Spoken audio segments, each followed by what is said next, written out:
growing up and it still exists today in the capital region, you would find the Irish section of the city, the Jewish section of the city, the Italian section of the city, and that was a support group.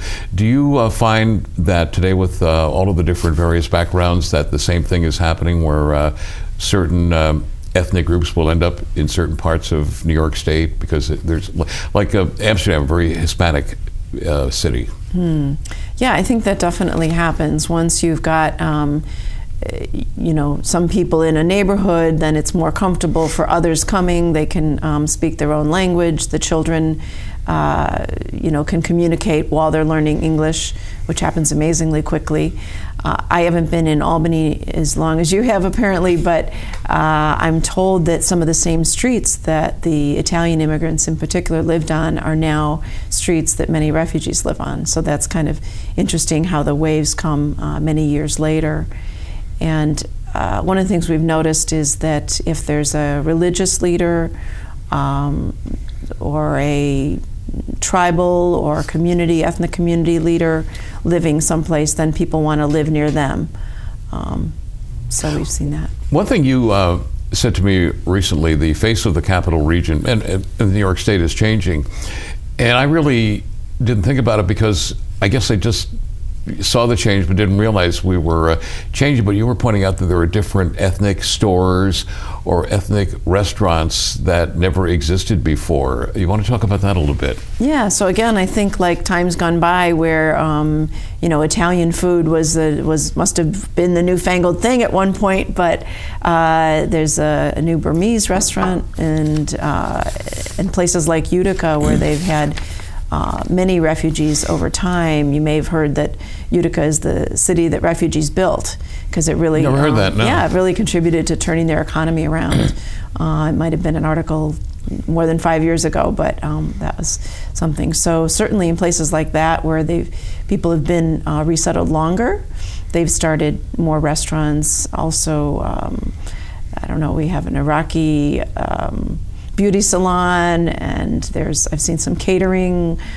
There's a guy that makes some really good baklava that started a catering company. So I'm looking forward to even more of those kinds of things in the next 10 years. You said one of the big problems in New York State, specifically in the Buffalo area, because it's near Canada, and also down in the New York City area, is human trafficking. I want to talk about that a little bit. Yeah, certainly Buffalo being near the border, they've faced that in different ways than we have in the capital region. But throughout New York State, there's a real effort going on with regional task force against human trafficking. And trafficking can be either sex trafficking that we sometimes hear about in the news, but also labor trafficking. Often the resettlement agencies like ourselves got involved because we're used to dealing with foreign-born victims of human trauma. So we're at the social services end, but it's always in partnership with law enforcement. People whose often documents are taken so that they may have come legally, but now they're not legal because somebody's holding on to their immigration documents and they've expired. Or they came with an understanding of a certain job, and now they're having to work many more hours in a different job, in different living conditions. And we suspect that there's a lot more of this going on in the capital region and upstate New York and throughout the state than has been discovered so far. Now, New York City has the Port of New York and the Port of New Jersey, and up in Buffalo, your access to the St. Lawrence Seaway, and all of the ships go in there. Is that the reason that those are the two seem to be human trafficking centers of New York State, because of their access to water and boats? Is that how the folks are getting here? That's interesting. I don't really know the answer to that, Joe. I think certainly anytime you have a border and foreign-born people are coming in, it's going to be less hassle, let's say, to bring them over the border and have them work than it is to find their way all the way, you know, downstate or inland. So yeah, I'm not so sure about that. Now, you were telling me the other day that there are signs that we as average residents of New York State, if there is such a thing, can possibly detect that you're dealing with someone who may be a victim of trafficking, and they don't necessarily want to be doing what they're doing. You said there were certain signs you can see. Sure. So trafficking can sometimes be confused with smuggling. Trafficking is so in smuggling you're dealing with movement because you're coming over borders, but trafficking people can be hidden away and subjected to being, it's really a modern day slavery. So they could be domestic workers and you might never see them because they're not allowed to leave the house. So smuggling is movement and trafficking is often stillness because they're not getting that freedom of movement. But in terms of signs, I think sometimes they're hidden in plain sight. So places like restaurants, nail salons, hotels, if you see someone who seems not comfortable talking, maybe they're furtive, they're looking around to see if the boss is there, or they don't seem able to talk, or if they have a conversation with you but it seems almost scripted, like they're given a specific thing to say. So if you're asking them where they're from or how they came to do this work or something, it sounds like they have a scripted answer.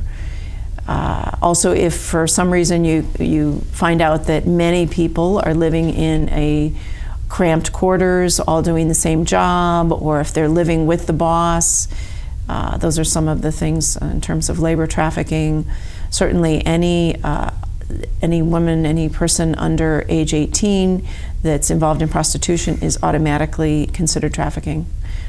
So all of those are crimes against people, and their human rights have been taken away. So yes, it's great if we can have more eyes and ears and admitting that there could be trafficking going on even in our communities. I think that's the biggest barrier, is that people don't like to think it's going on. It would seem to me that if I worked in a hotel and was in that kind of situation, or in a restaurant, I might be able to find a situation where I could walk out a door of the hotel or walk out of the restaurant and just go someplace safe and get away from these people. But you seem to, by innuendo, saying it may not be that easy. Yeah, so I can see how it would seem that way, and yet if you're from another country and they're hanging on to your legal documents that allow you to move throughout the country, or if it's a situation, a sex trafficking situation with a pimp, where maybe the teenage girl is been convinced she's in love with the pimp, that often happens, or there's kind of a brainwashing that goes on. They're providing them with gifts. Often it's teenage girls that are runaways from their families, and so there's a whole psychological thing that goes on. Even in labor trafficking, that can be true over time. And sometimes these work relationships started in a friendly way, and so that plays into the psychological aspects. And people are being watched, so it may seem like they can move freely in the hotel and they could just walk outside, but in fact it's not that way. There might be cameras, there might be people that are keeping very close tabs on where they are. So I just want to be sure to say that if you see something like that going on, the first step is just to call law enforcement. And we're trying to do a job in our area and throughout New York State. There's task force that are trying to alert anyone that might come in contact with these victims, whether it's emergency workers or law enforcement, to raise their awareness. So calling law enforcement would be a first step. There's also national human trafficking hotlines. The Polaris Project is one. There's also an 888-3737-888 number that you can call. And it doesn't have to be anything for sure. It could just be, I'm in this nail salon having my nails done, and it just seems like something's not right here, that there's all these women and there's one guy that's bossing them around, and maybe he's just a strong boss, or maybe there's something else going on. So they would rather get those tips and find out that no rights are being infringed on than to have it go on in our state and not know about it. We're talking about a situation in a hotel where it might be kind of difficult for the person to get away because of cameras and being monitored. That, when one thinks of hotels, you think of, I'm not going to mention any specific national chains, but you think of national chains that would be above something like that and wouldn't be hiring victims of that kind of a situation. But that's not the case. Interesting, and I don't know so many specifics about hotels that way. Certainly there's sometimes been hotels where there's massage of various sorts going on and things like that. And maybe it's not big chains, maybe it's locally owned ones. I don't have any specific knowledge about that. What would you say to anyone watching today that is in the kind of situation that you've described, and they're kind of hiding out in this country and they have no support? You could help them.